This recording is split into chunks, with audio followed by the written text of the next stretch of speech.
Shalom, Israel, Shalom. Shalom, Brother Naquam.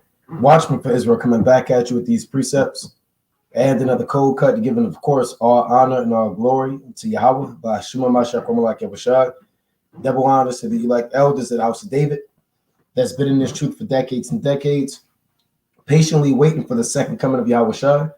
A hearty, mighty shalom to the mighty men of the Most High God who are out there in the highways and byways, pushing this truth, magnifying the ministry, presenting their body as a living sacrifice, and enduring all things for the elect's sake. Shalom, shalom. Shalom to all of the men of the Lord that may not be out there in the highways and byways as of yet, but they're working on it. They're studying, they're praying, they're fasting, they're being diligent and abounding in the work of the Lord. Shalom, shalom. Shalom to all of the Akwat out there, the sincere sisters out there, holding it down in the households, reverencing the husbands, being submissive, being diligent, and moving in the spirit of our righteous foremothers. Shalom, shalom.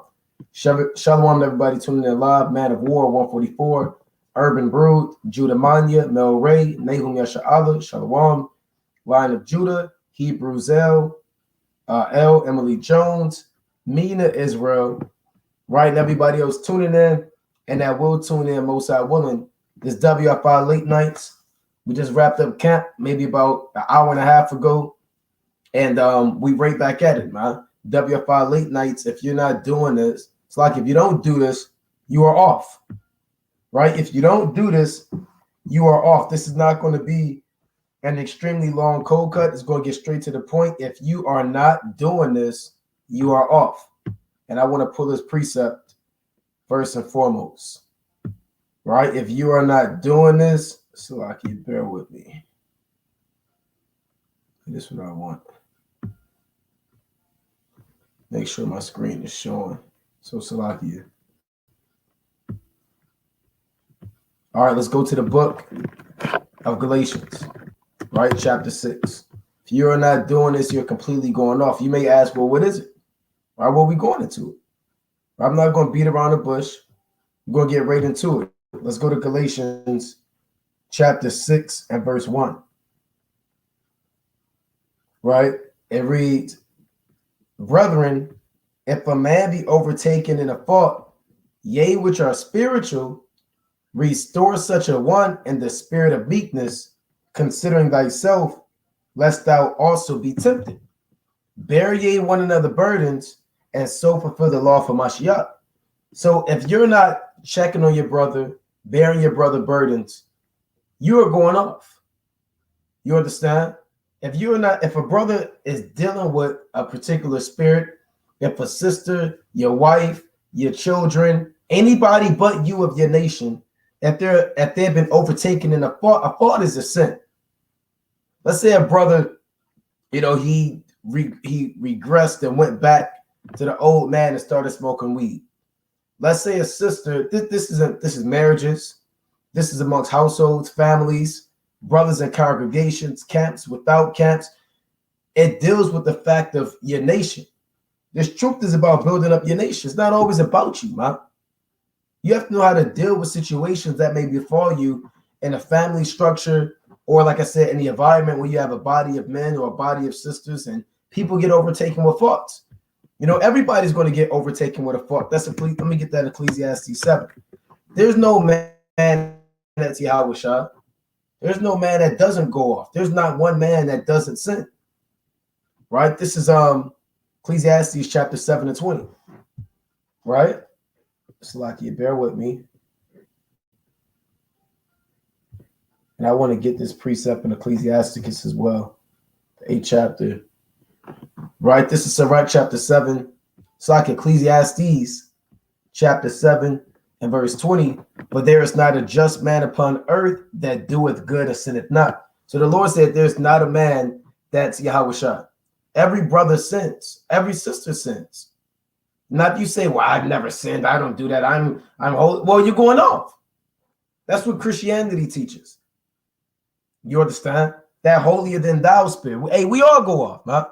Every brother deals with particular spirits. There may be things I deal with. It may be different than what you deal with. There may be things the next man deal with. I don't care how fancy a man's garment is, how long his beard is, how old his Bible is, how long he's been in the truth. He's dealing with a particular spirit. Even the Apostle Paul, in 2 Corinthians chapter 12, he was dealing with a particular spirit, man, an infirmity, the messenger of Satan to buffet him. Right? This is 2 Corinthians. So I can bear with me. Right? This is 2 Corinthians chapter 12 and verse 7. It reads, "And lest I should be exalted above measure through the abundance of the revelations, there was given to me a thorn in the flesh, the messenger of Satan to buffet me, lest I should be exalted above measure." So Paul had a demon. The messenger of Satan is a demon, right? To buffet him, meaning to afflict him, to keep Paul humble. You understand? Because Paul has so much knowledge and understanding. The Most High said, look, if we don't, similar to the account of Genesis, if we don't humble this man, for lack of better terms, he's going to be exalted above measure, right? So everybody goes through something, right? Let me get this in Job chapter 9. Now that we know that, we have to know, okay, well, now that it's impossible for my brother not to sin, how do I deal with the fact that when he sins, when they fall short, when they go off? Do I point the finger and say, ha ha, you sinned, right? Do I bring out 1,000 precepts how the Most High is going to kill him? How do we deal with the fact of when our brothers go off, man? Job 9:20. "If I justify myself, my own mouth shall condemn me. If I say I am perfect, it shall also prove me perverse." So you have brothers that may say that they're perfect, brothers that say, yeah, I know I'm getting the kingdom. I know I'm part of 144,000. I know I'm the elect. Well, you would be a pervert, creep, right? A spiritual pervert according to the Bible, right? "Though I were perfect, yet would I not know my soul. I would despise my life," right? So the Most High, through the spirit of Job, through Solomon, through Paul, we're reading about men that go off. Every brother is liable to go off. Now, let me get one more in that. This is Proverbs. I believe I want chapter 20 and verse 9. "Who can say I have made my heart clean? I am pure from my sin." And that's a rhetorical question. And no man can say, okay, I finally made my heart clean. I finally have my spiritual body, right? I finally have the laws in my inward parts. No, you're in this corruptible body, man. You dwell amongst men. This is the habitation the Most High put you in. Now, when your brother goes off, what do, man? Right? Now, in the world, when somebody goes off or, people get overtaken with a fault, people mock them. They take pictures. They put them on social media. They ridicule them. People, they say they praying on my downfall. And people are, hoping that you sin and hoping, that you fall short and whatever goals you set or whatever. That's not how we operate in this truth, man. Right? This is not the Christian church. The Lord said, brethren, so this is for the Israelites. If a man be overtaken in a fault, let's say a brother falls short and goes back and smokes a cigarette, or a sister goes off and rails on her husband, right? Another sister knows about it, or a brother, he damn still, whatever the case may be, any fault, yea, which are spiritual, right? What does it mean, yea, which are spiritual? That doesn't mean just anybody and everybody. It's not talking about your uncle that's a Muslim, huh? Or your auntie that deals with tarot cards. Yea, which are spiritual are men that are upholding the law, right? Romans 7:14. For we know that the law is spiritual, but I am carnal, sold under sin. So what makes you spiritual? Being obedient to the Most High, keeping the law, statutes, and commandments, right? 1 Corinthians chapter 2:15. But he that is spiritual judgeth all things, yet he himself is judged of no man, right? So the Lord said, if you're spiritual, you can discern or judge matters, all things. What makes you spiritual? Keeping the law, statutes, commandments through your faith in Mashiach Yahushua. So that's why these are the men that are qualified to actually help their brother. Because if a man get overtaken in a fault and he smokes cigarettes, and I'll just use that example, then another man finds out that smokes cigarettes, that he fell short, he's going to keep having them smoke. Man, it's all good. Man, man, just smoke that, hit that.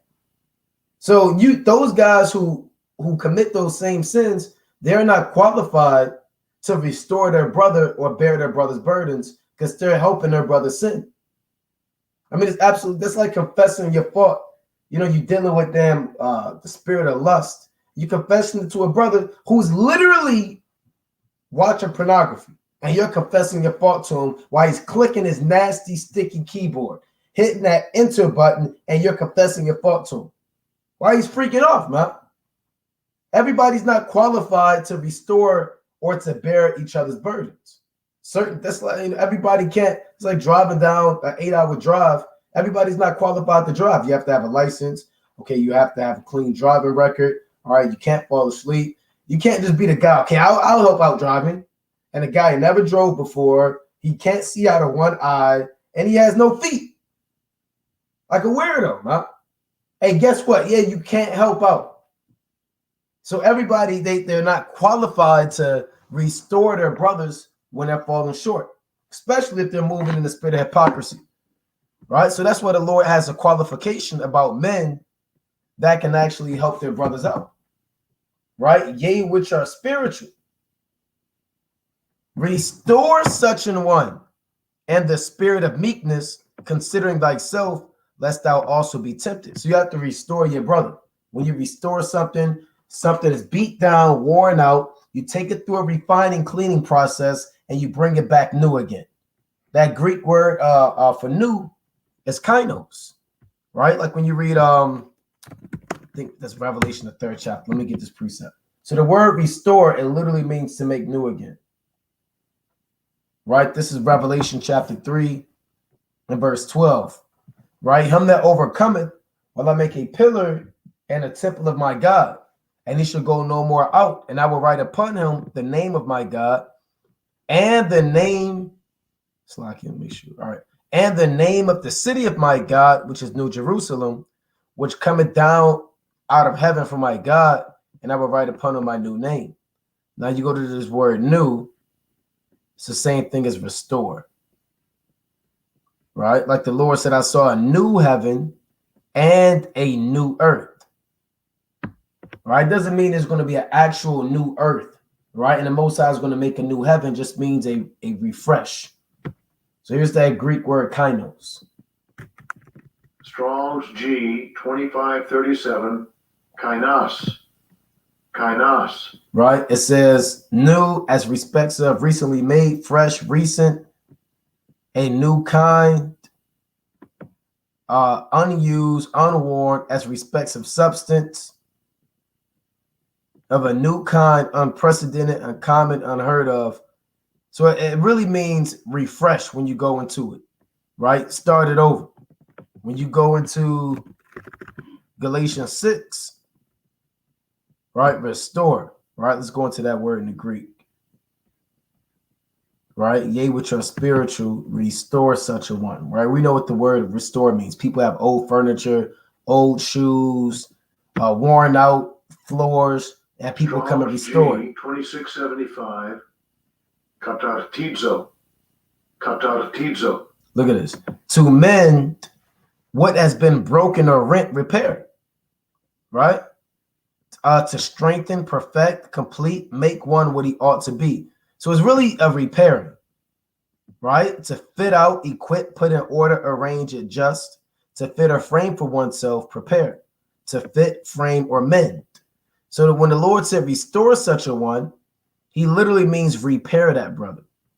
And when you repair something, you build it up, right? If walls are broken down, when towers fall, people repair it. They fix cracks, holes, and they go in the process of building something back up. Men that fall short, men that sin, you are required to repair. In order to repair, you need the right tools, which means you need the right precepts, right? And that's why brothers, I know a lot of brothers, they deep into prophecy. They're deep into dark sayings and mysteries. And there's nothing wrong with knowing the dark sayings and mysteries. But now when your brother's overtaken with a fault, you don't know any precepts on it, man. So you can't help your brother. And I use that example all the time. You can't help your brother. He's struggling with adultery. He got overtaken in a fault. He's crying and he has his head down. And all you know are the in-depth breakdowns. You want to, okay, you're going into the 7 heads and 10 horns. That can't help that brother. You breaking down the 12 feathers and the 8 contrary feathers. You're trying to go into the breakdown of Genesis. right, of the serpent. And that brother sitting down, ready to commit damn God knows what, man, to himself. You have to know, as a man of the Lord, how to repair your brother. Right? If your damn computer needs repair, you know these guys have 1,000 tools that you probably never heard of, man. They got magnifying glass and little knives and things to flip open the screen and things for the wires and all types of things, man. They roll that mat out and they got all these stuff all lined up. They put their little gloves on and they go to work on your phone, man. Your phone was all cracked up and beat up. You go to the right guy, these guys will make your phone look brand new, man. You know, here you are, you're trying to figure out what to do. You put your phone in rice and, you know, the screen all cracked up. Nothing's profitable. And you take it to the right guy, man. This guy, he'll charge you, you know, but it's worth it, man. Because this guy, he'll turn your phone and he'll restore it because he's qualified. He has experience and he has the right tools. So he's going to get the job done in a timely manner. And brothers have to learn how to restore their brothers, man. You have to have these precepts in your arsenal. Remember, this word restore means to repair. So you can't repair a damn wall without a hammer, right? Without nails, without a drill, without a 2x4, whatever the case may be. You need to know the precepts on how to build your brother up, right? Let's go to Romans chapter 15:1. That's charity right there. That's love, man. This truth is manifold. Brothers have to know how to build their brother up. That brother sitting down there and wailing about his woman that went off. His woman done freaked off and dealt with 5 other men, right? Or the brother got fired from his job. Or, the brother got overtaken with a fault. He stole or he's trying to confess his fault. And you just sitting there. You got certain brothers, you just talk to them and say, damn. Oh, yeah? That's messed up. The brother's not pulling no precepts. He has no wisdom, no breakdown. He just sits there. Couldn't have been me. Damn. Oh, yeah? Wow. That's all right. All right, you'll get better. Like the Lord said in Job, I'm gonna go back to this. I believe it's Job 16. The Lord said, miserable comforters are ye, man. All right, let me get this precept. This Job chapter 16 and verse 1 and 2. You don't want to be that brother, that sister. You don't know what to say. Somebody call you, they dealing with something, you just holding the phone. Wow. And then what happened? Hey, maybe you should just pray on it. You got people that just say pray on it. There's nothing wrong with prayer. But hey, the brother may need, when you hear that right precept, hey, man, it fits. It's perfect.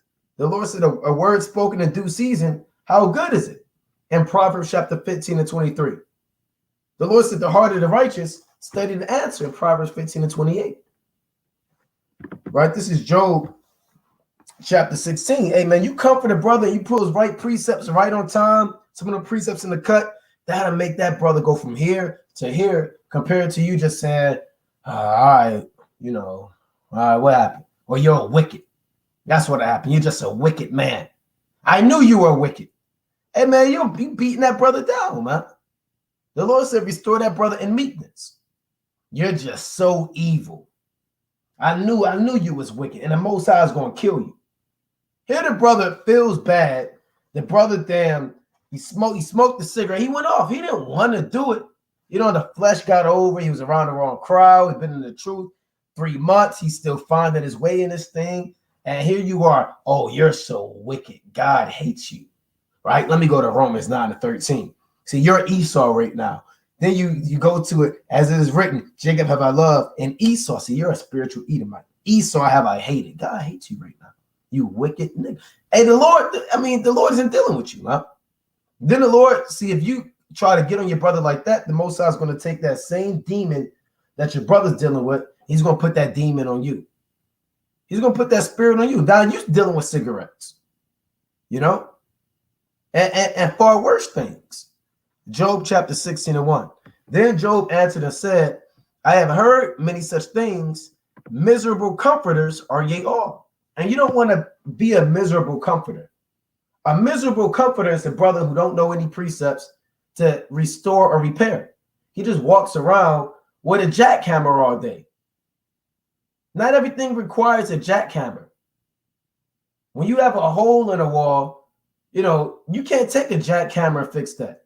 You need the plaster. Okay, you need the wood. Okay, you need a little bit. You may need a little bit of paint. You got to get it done. You got brothers that walk around with jackhammers all day to try to restore their brother, man. If you got ears to hear. Some things you need a key or an Allen wrench. You may have to tighten up certain things. And certain things might be too tight. You might have to loosen it a little bit. Some things you need a leveler. You got to take the leveler, put it up there. Some things you need a damn stud finder. You got to find a stud finder and know where to put the nails and where to drill the screws in. So you want to be a wise master builder. You don't want to be a miserable comforter. And it's truth, man. Right? Like I said, a miserable comforter, he doesn't know any precepts on how to build his brother up. All he knows is shaking the hand. He's one-dimensional. He's not versatile. And ultimately, he's not going to make it. Because all he is about himself and getting on the nations, but he doesn't study on how to build up his brother. So the Lord can't use a man like that. I had a precept I was going to get. But 1 Corinthians chapter 3. That's what I want. Salakia. Right? Let me go to 1 Corinthians. And I'm going to go back to that in Job. Right? 1 Corinthians chapter. See, brothers pulling good precepts, right? Let me see. Judaiah. Paul, right? Paul put Jude 1:22. And if some have compassion, making a difference. And others save with fear, pulling them out of the fire, hating even a garment spotted by the flesh. That's a good precept. Right? Judaiah, Proverbs 15:2. The tongue of the wise useth knowledge aright, but the mouth of fools poureth out foolishness. And you got to know when to use knowledge aright in this thing, man. 1 Corinthians chapter 3:10. According to the grace of the Most High, which is given unto me, as a wise master builder, I have laid the foundation, and another buildeth thereon. But let every man take heed how he buildeth thereupon. So repairing is building as well. Restoring is building. Again, people restore furniture. People restore hardwood floors. People restore watches, old shoes. And they build and they work and they use the right tools. And it takes time and effort to get these things back to its proper state. And the Lord said in Psalms 23, Yahweh Ba'ashmi Awashai, he's the ultimate restorer. Right? Since the Lord restores our soul. This Psalm chapter 23 and verse 3. He restoreth my soul. He leadeth me in the paths of righteousness for his name's sake. So the Lord restores your soul, man. All of the filth that was in it, all of the iniquity, all of the sin, the Lord cleanses it with water, purifies it by fire, and now your soul and your spirit is renewed through the word of the Most High. Right? So let's go back to Job 16:2. Look at this. Job says friends are sorry comforters. And that's a horrible thing, man. I don't want to be around a brother that's a sorry comforter. He knows all of the in-depth breakdowns and all of the great mysteries in the Bible. And he has the fanciest garment on. But when I need help or I'm struggling mentally, spiritually, or I'm dealing with a demon, I'm having financial problems, and I need that one precept to get me rolling through the day so I don't fall out the truth, or I don't get depressed or do something irrational. I need a brother, to be able to pull those precepts, man. Right? So you don't want to have sorry comforters. Job 16:1 again. Then Job answered and said, I have many such things. I have heard, Salakia, many such things. Miserable comforters are ye all. Shall vain words have an end? Or what emboldeneth, Salakia, what emboldeneth thee that thou answerest? I also could speak as ye do. If your soul were in my soul's stead, I could heap up words against you and shake my head at you. But I will strengthen you with my mouth, and the moving of my lips should assuage your grief. So Job is saying, y'all are miserable comforters. You're just getting on me and getting on me and getting on me. You're not comforting. You're not building me up. You're not preparing me. You're taking that jackhammer and just beat me down. But if you was in my situation, I would comfort you. I would strengthen you by my mouth, by going through the word of the Most High. And the words that I speak, it would assuage, meaning break down all of your grief and all of those spirits you're dealing with, man. And that's the spirit brother should want to have. Brother should want to have that Job spirit, man. You know? Because it's easy to get on somebody and belittle somebody and make them feel down and make them feel like they ain't nothing and make them feel like they're worthless and they'll never make it. It's easy to do that. People be power tripping. They get proud. That holier than thou spirit, stand back from me. You're wicked. I'm not. I'm righteous. You're a sinner. It's easy to do that. I mean, they do it in the world all the time. You know? But it requires sacrifice to learn how to help a brother overcome a situation. Right? Now, let's go back to Galatians. So Galatians, the 6th chapter, brothers have to learn how to bear one another's burdens. You have to know this. All right, let me get a precept. Let's go to 1 Samuel chapter 18. Right? I believe I want 1 Samuel the 18th chapter. All right, this is 1 Samuel chapter 18 and verse 1. And it came to pass when he had made an end of speaking unto Saul, that the soul of Jonathan was knit with the soul of David, and Jonathan loved him as his own soul. So brothers have to have that Jonathan David love. Nobody was tighter. Yeah, Jason, that's my homeboy. That's my man's. That's my A1. That's, you know what I'm saying? That Jake got all these terms, man. That's my brother from another mother. That's, you know, whatever, man. You wasn't tight like David and Jonathan because they was tight in righteousness, man. They was close in the laws of Yahweh Basham Yahushua. And you and your homeboy, your A1, what they say, day one, A1, whatever they say nowadays, man. Y'all was cool in wickedness, man. You know, y'all might have damn been dealing with the same woman. He had one woman, you dealt with that woman, did God knows what. You know, he might have gave you some damn weed when you ran out of weed. And we're not dealing with nigga love, man. Brotherly love. That's not brotherly love, man. Giving your brother a blunt on his damn birthday is not brotherly love, man. And I had a brother actually try to do that when I was back in the world. This is a long time ago, back in the world, man. You know, I was up in, you know, doing God knows what. And I had this roommate, man, at so-called college. He was from Philly. He was like, man, ain't nobody gonna show you love. I'm about to show you love. You know, I'm in the world doing God knows what, man. And then he proceeds to take out a big bag of goddamn weed, man. See, your brother always gonna show you love. And I remember that brother saying that, man. You know, and I was off. So nobody knows, you know, what brotherly love is really about, man. He said, I got your back. I'm going to hold it down. Then he proceeds to defile my temple, man. And he defiles his temple. And ultimately, man, if, you know, Lord willing, that brother come out of that, you know, I don't know what the brother's doing right now, but the Most have mercy on me to come out of that thing. A sisterly love, it's the same damn thing, man. Of the world. But Jonathan and David, they was knit. And he loved him as his own soul. And Saul took him that day and would let him go no more home to his father's house. Then Jonathan and David made a covenant because he loved him as his own soul. Right? And you want to comfort your soul. Right? You take care of your soul. Right? You eat when you're hungry. You pray when you going through it. You reach out for counsel. You're supposed to love your brother as you love your own soul. Right?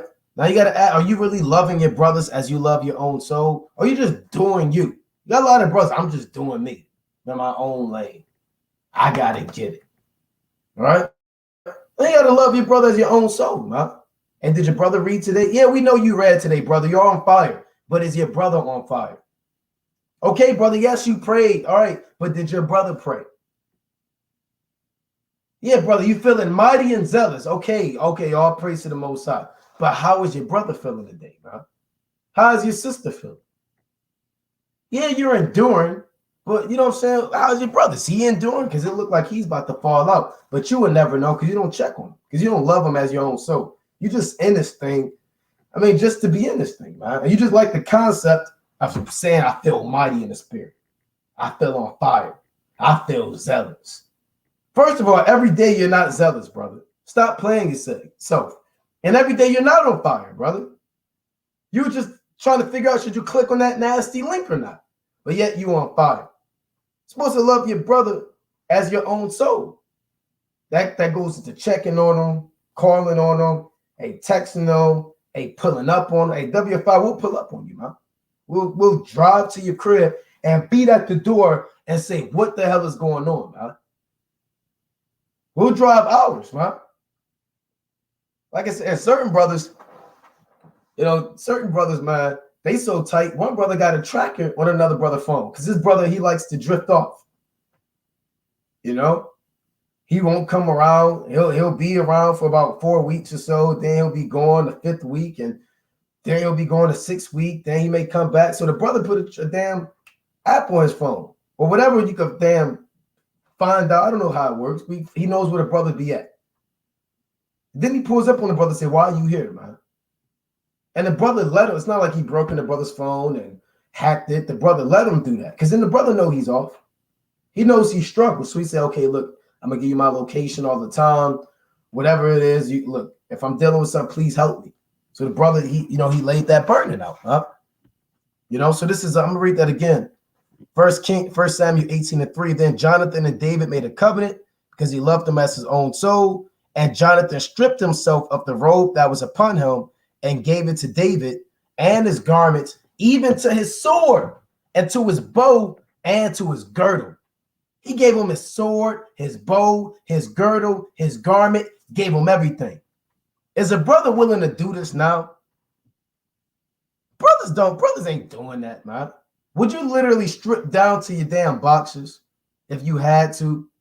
There's a saying in the world, man, I'd give a brother shirt off my back. People say that. That's a saying. It's not a real thing all the time. It's just a saying. But Jonathan actually did that. Would you literally, I've seen brothers in the camp do that. Brothers literally take their shirt off and give it to a brother, man. Would you take your boots off and give it to a brother? The sword. Your sword. You need your sword and your bow. How are you going to defend yourself from the Philistines, the Amalekites, wicked Israel, and go to war? You need this to survive. And he let it all go and gave it to David. The things he needed to survive, he said, I don't need this. My brother needs this. You got it. That's tough. That's like giving your Bible up, huh? To a brother. Like at Most High, Lord willing, the Lord take care of you. Strip down your Bible, your mitri, your socks, your shoes, and you just stand there. And you let your brother have everything. Your Apocrypha, your KJV, your damn Bible dictionary. That's your spiritual sword and bow, right? Your girdle, your shirt with your fringes on it. And you need this more than me. Brothers barely want to find a precept for a brother. Brother asks, what's that precept? All right, damn, nigga, why don't you figure it out? You ain't study, huh? I ain't giving you that precept. Brother, you barely help a brother out with a precept, man. You wouldn't do this. You got a lot of brothers, I could do that. That's easy. Brother, stop, brother. You barely answer the phone. You barely text back, brother. What are you talking about? I'll give a brother my... Come on, brother. You don't even have my number saved. But you said, I'm going to lock you in. Brothers be playing themselves like you Jonathan, man. No, you're not Jonathan, brother. Yeah, you know all of the in-depth breakdowns. You got 1,000 wives, but you're lacking, man. And you outright, you're going off. Right? It says, even to his sword and to his bow and to his girdle. And David went out whithersoever Saul sent him and behaved himself wisely. And Saul set him over the men of war. And he was accepted in the sight of all the people and also in the sight of Saul's servants. That's bearing one another burdens. I wanted to go to Romans chapter 15. Right? And there's no great example than Hamashiach Yahushua, man. I mean, there are 1,000 examples of bearing burdens. Look at this. Self-denial, right? Sometimes, the Blue Letter, they kind of do their thing with these titles, man, subtitles. Sometimes, they go off or whatever, but a self-denial, man. That's a beautiful concept. Let me pull up that definition. Right? Self-denial. The Lord said, let a man deny himself, man. We can get that in the Bible, right? Self-denial, the denial of one's own interest and needs, self-sacrifice, selflessness, self-discipline, self-deprivation, right? So brothers have to learn how to be selfless in this thing. It's not always about you. Your woman, she's struggling with 5 kids at one time, and you're just sitting around pointing the finger, man. She's nursing one child, flipping your pancakes in another, got one son in a damn headlock, doing her hair, and you just sitting around with a beater on, your boxers on, watching ESPN Classics, eating a bag of Funyuns. So my baby, I'm thirsty. Babe, I'm thirsty. And that's off, man. Like I said, even in your marriage, brothers got to learn how to be selfless. Yeah, I'm tired. Yeah, I'm so-and-so, but I'm going to do this for my husband or my wife anyway, man. Yeah, I've been working. Yeah, I've been grinding, but I'm going to help them out. They need help. They damn back hurt, feet hurt. Look, I'll cook. I'm going to cook today. Hey, look, okay, you've been doing this. I'm going to do this today. Hey, brother, you've been reading all day at camp, brother. Let me step in. Let me read. Hey, brother, I see you teaching for them 2 hours. Let me get you a bottle of water. Right? And brother shouldn't have to ask. You're supposed to see what your brother needs. Women are supposed to see what their husband needs, and vice versa, and be selfless and just do it without nobody even asking, because you're so into helping your brother. You're so into helping your wife. You're so into helping your husband. You just do it. Nobody asks, and it's profitable. That's self-sacrifice. That's Romans 15:1. We then that are strong ought to bear the infirmities of the weak and not to please ourselves, man. See, a lot of brothers want to please themselves, right? I finally read my 10 chapters today. I know this. I read this. I fasted here. I taught mighty today. And this thing isn't about pleasing yourself. I don't know what's going on, man. When did the truth become about pleasing yourself? When did Yahweh Shai ever please himself? Look at your forefathers and their examples and give me one time where your righteous forefathers were only about pleasing themselves and doing whatever they wanted to do. And they did things for Yahweh Ba'Shem Shai. David, when he put that blueprint together for the temple, that wasn't his temple. That's the Most High's temple. He said, I want to build a house to the Lord. He didn't say, I want to build me a house. I'm going to build a house to the Most High. That's for Yahweh Ba'Shem Shai. So David's mind was on another level. He wasn't about pleasing himself. You understand? You have certain men, they're about their nation, they're about their families, they're about their households. I'm gonna go back to this. I believe I want Genesis 31. I'm gonna just type it for sake of time. Right? Jacob or Israel, he said, the frost and the heat I was laboring in, man. It's like in Genesis 31:40. Thus was I, and the day the drought consumed me, and the frost by night, and my sleep departed from mine eyes. So he didn't get no sleep. He was laboring, grinding. For who? For his family, man. For Rachel, for Leah, for Reuben, for Simeon, for Levi, for Judah, for Issachar, for Gad, for all of the sons. That's bearing your brother's burdens, or that's being selfless, man. He said he was out there in the sun and freezing that night. God, but I gotta do it for my woman. Gotta do it for my family. Gotta do it for my nation. Can't get no sleep. I'm tired. fight my sleep, but I gotta check on my brother. I gotta send that text, brother. I gotta. Let me throw up this quick prayer for my brother. Going this fast, I know I'm hungry. I gotta do it. Gotta be up. I gotta be up at work at 8 in the morning. It's damn 12 a.m., but I gotta call my brother, see how he doing. That's Romans 15:1, right? Men that are strong, that's the same thing as Galatians, right? Yea, which are spiritual. Everybody's not spiritual. A lot, people are carnal. Not everybody's strong. Some men are weak. So the men that are strong ought to bear the infirmities of the weak and not to please ourselves. Let everyone please his neighbor for his good to edification. For even Hamashiach pleased not himself, but as it is written, the reproaches of them that reproach thee fell on me. And everything your brother doing, they gotta fall on you. And your brother dealing with a cigarette demon, now, hey, you gonna deal with it with him, huh?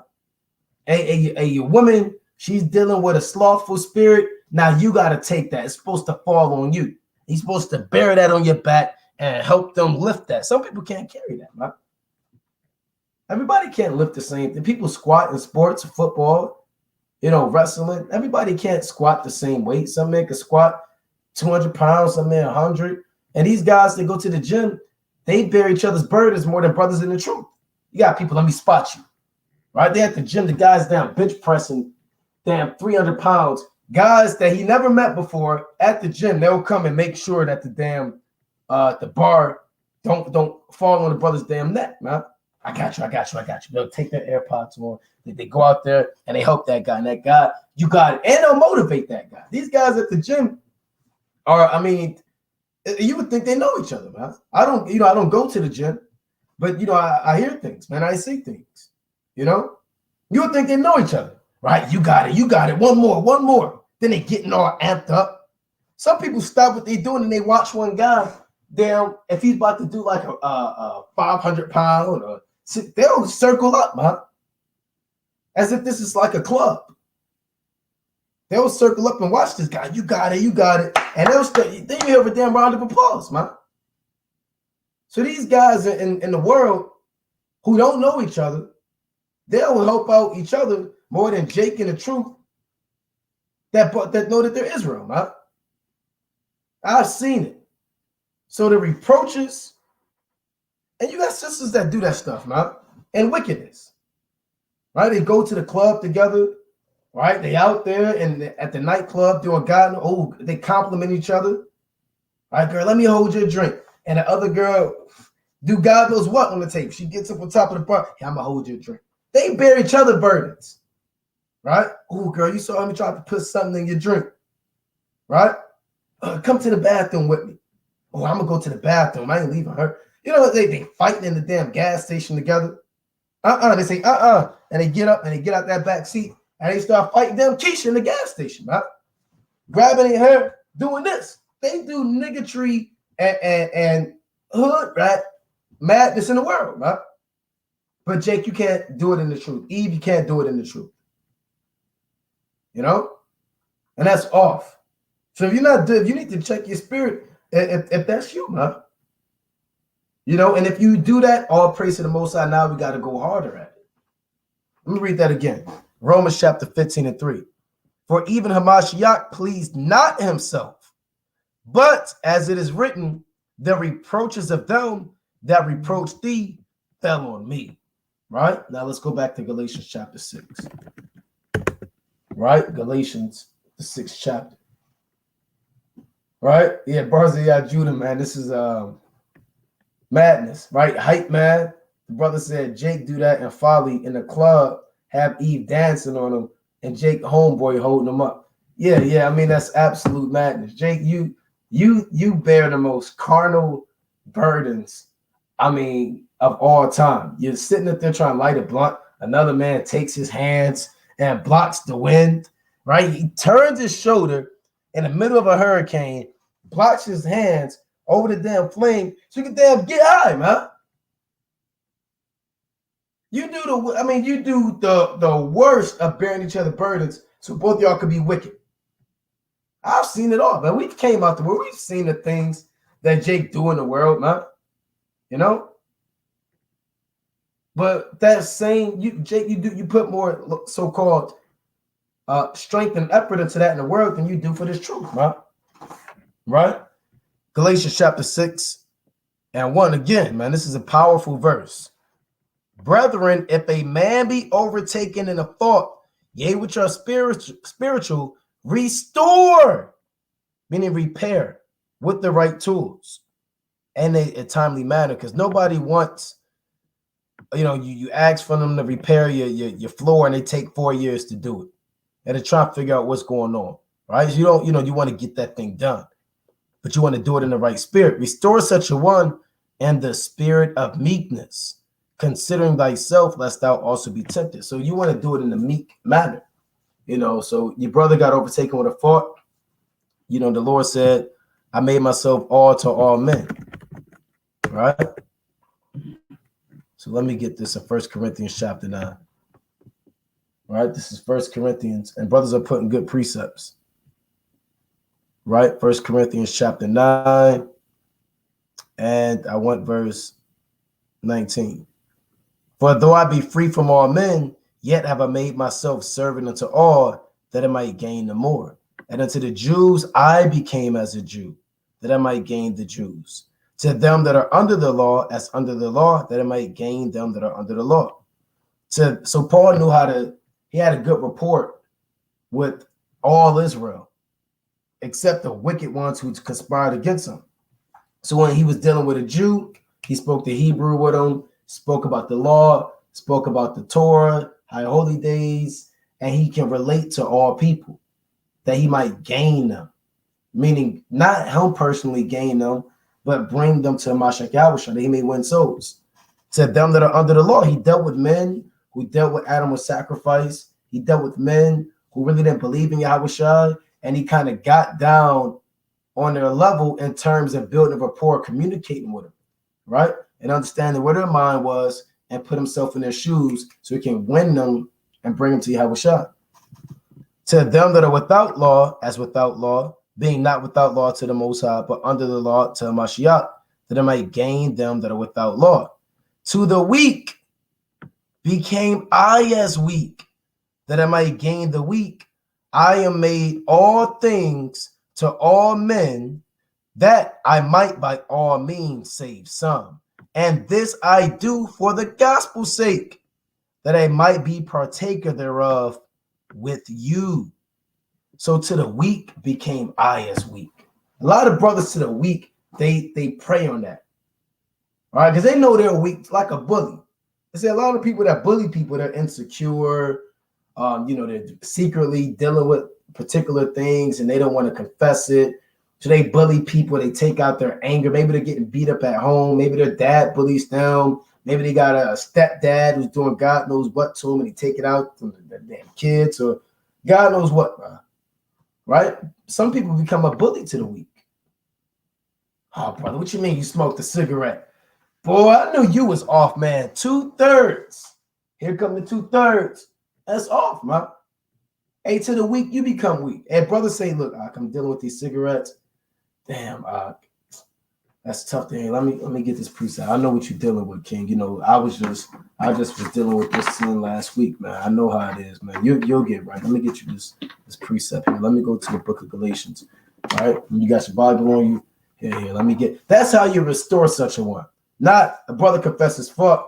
Got your damn arms folded, man. You correcting him on his grammar, right? You're saying, well, that's a contraction. You get it right. The brother can't even confess his fault because you just correcting every damn thing with your damn chest out, like damn the black Clark Kent, man.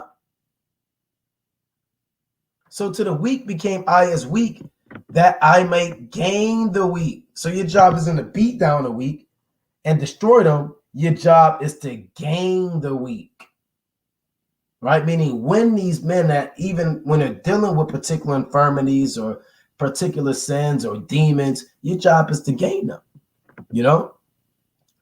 And it says, considering thyself, because this can happen to any one of us, man. See, a lot of brothers think they're untouchable. You think that the demons that a brother's dealing with, it'll never happen to you because you're so on fire. So then the Most High judge you and show you what he can do, lest thou also be tempted. Bear ye, Salakia, Galatians 6:2. Bear ye one another's burdens. Right, Salakia, bear with me.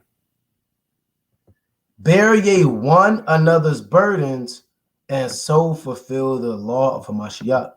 So brothers have to bear each other's burdens, right? So if a brother has something too heavy he's dealing with, you help that brother, right? But sister, your wife, your children, they're dealing with particular things. It's too much for them. Help them, lift them up when they're falling. Don't damn throw more weight on them, right? And add stress to them, right? Right? Let me go to, it's like Ecclesiasticus, the 8th chapter. See, some people deal with spirits and brothers bring up their old sins. You're dealing with that because you're a wicked Negro, right? I bet you're not only smoking cigarettes, I bet you're smoking weed, aren't you? You slothful, lazy Negro. And then you beating the brother down, man. Then you say, I'm righteous. I haven't smoked a cigarette in 5 years. Here the brother is confessing his fault. Yeah, I went off, I smoked the blunt. Ha! I haven't smoked the blunt in 3 years. What does that make me? Makes me better than you. Hey man, the brother might put his head down. You know, you never know how bad brothers actually feel when they go off. And we all go off. So, you know, men that fear the Lord, you know that feeling is not a good feeling.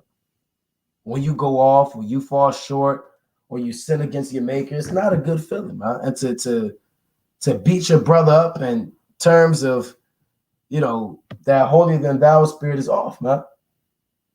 Right? This is Ecclesiasticus chapter 8:5. Reproach not a man that turneth from sin, but remember that we are all worthy of punishment. So certain brothers, they sin and repent, and people keep bringing up their old sins and, oh, you're so wicked and you did this and you go. Hey, the Lord said we're all worthy of punishment. Right? We all deserve death. If it wasn't for Yahweh Basham, we'll be consumed. That's Lamentations chapter 3:21 on down. Psalms chapter 124. It is of the mercy of the Most High that we are not consumed. You know? So we're all worthy of death. We don't deserve to be in this truth. We don't deserve to know our nationality, know the name of the Most High, know the laws, know the commandments. I mean, who the hell are we? What did we do to deserve this truth? Not a damn thing. You were wicked. I was wicked, but Yahweh Basham had mercy upon us and brought us into this thing, man. And Most High willing the Lord keep us in this thing until the day of the Lord. And even in the wilderness and in the kingdom of heaven. And the Most High magnifies his name amongst these strange nations, man. So we can't reproach men that turn from sin, meaning they repented, and you're still damn getting on them, man. As if this man doesn't believe in Yahweh Basham, and the Lord forgave him, and that's all that matters. And you also have to remember that we are all worthy of punishment, right? We are literally all worthy of punishment, and that's why we have to bear one another's burdens. Let's go to Matthew 7:12. Right? This is St. Matthew chapter 7 and verse 12. Therefore, all things whatsoever ye would that men should do to you, do ye even so to them, for this is the law and the prophets. So you want brothers to check on you. You want brothers to pray for you, right? You want brothers to fast for you. You want brothers to see how you're doing. It's a beautiful thing to feel loved, man. You know, to feel that brothers, you know, that may be in camps or have brothers around. That's a beautiful thing when brothers check on you, man. Some brothers need that, man. And they feel appreciated. They feel wanted. They feel accepted. You know, they feel loved. They don't know anybody in the world. All the old friends left them. Their family excommunicated them. They don't have nobody but the brotherhood.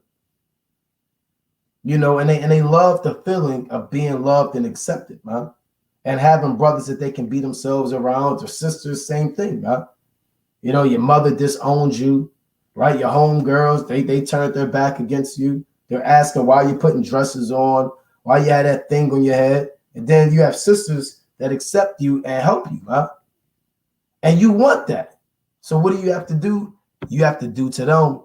It says, do ye even so to them. So the same things that you desire and things that you understand, so allegedly make you feel good through the spirit, and things that build you up, righteous spirits that befall you when brothers exhort you or call you or check on you. The Lord said, do ye even so to them. For this is the law and the prophets, meaning what? That's what the law is about, man. Right? The law essentially is how to serve the Most High, how to deal with your brother, right? That's the law. And if you're dealing with your brother the right way, you're serving the Most High. That's the totality of the law. And the prophets, because the prophets spoke about what? Repentance, right? And judgment to the Most High, you know? So I want to go back to this. Galatians chapter 6:3. For if a man think himself to be something when he is nothing, he deceiveth himself. But let every man prove his own work, and then shall he have rejoicing in himself alone, Slakia, and not of another. Right? So brothers who think that there's something, who think that they don't have to check on their brothers, who have that holier than thou. When I say holier than thou, that means you think that, you know, you're above a brother, right? Which is off, man. Or you're above a sister because she's not in your camp, or they don't have that doctrine, or, you know, she doesn't have hair like you, or brother, he doesn't have a garment like you. You think you're something. You've been in the truth 10 years. This guy just came in and you're better than him.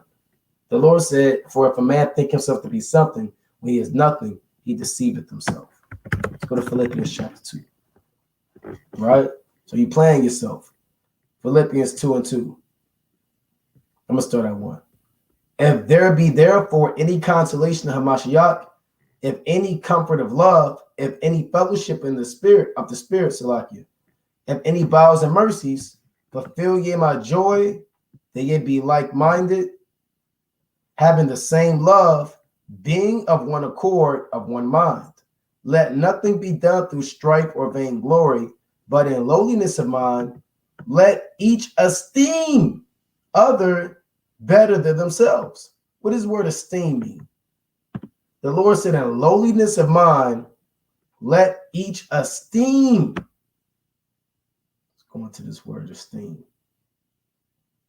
Right? In the Greek. All right, so let's play this. Strong's G 2233. Hegeomai. Hegeomai. So it means a leader in speech, chief spokesman, to consider, deem, account, to go before, to lead, right? It basically means to strengthen, right? To build them up. Let's see if I can get that definition.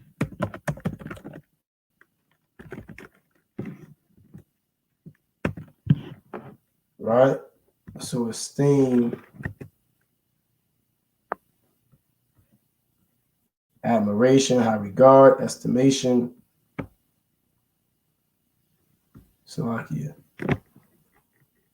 Right, so basically it's about building your brother up, right? That's what it goes down to. That's why it says in Philippians chapter 2 and 4, look not every man on his own things, but every man also on the things of others. So yeah, like I brought out earlier, yeah, you prayed, you read, you fasted, you taught, you're doing well, you're zealous, your house is in order, your children are righteous, but are you looking on the things of others? Let this mind be in you, which was also in Hamashiach Yahushua. Because there's no account of Yahushua looking on his own things. Yahushua was too busy healing everybody, too busy teaching everybody, too busy instructing everybody, too busy praying for the people. He was too busy thinking about Israel. He wasn't focused on himself. And we have to have that same mind. Let this mind be in you, which was also Hamashiach Yahushua. Right? Which also was a Hamashiach Yahushua. So brothers have to make sure you're bearing one another's burdens, man. You know, and you're not just worried about yourself. It's a beautiful thing to pray for one another. It's a beautiful thing to go on a fast for a brother. It's a beautiful thing to call the brother, hey, let's go over a few chapters. Let's read, let's study. It's a beautiful thing to pray with your woman, man, to build her up. If she's dealing with something in the house and you have the ability and the time to do so, that's a beautiful thing, carnally and spiritually, in righteousness, man. And that's what this truth is about. It's not always about knowing the in-depth breakdowns, knowing all of the secrets and parables. You know, every date in the Bible, you know, the biggest word, the longest book in the Bible, the shortest book in the Bible. You have random, you know what I'm saying, unprofitable understanding that's not going to save a soul in the days to come. But with that, I'm going to close up, giving, of course, our honor and glory to Yahweh. WFI Late Nights, Kwame Yashala, Shalom.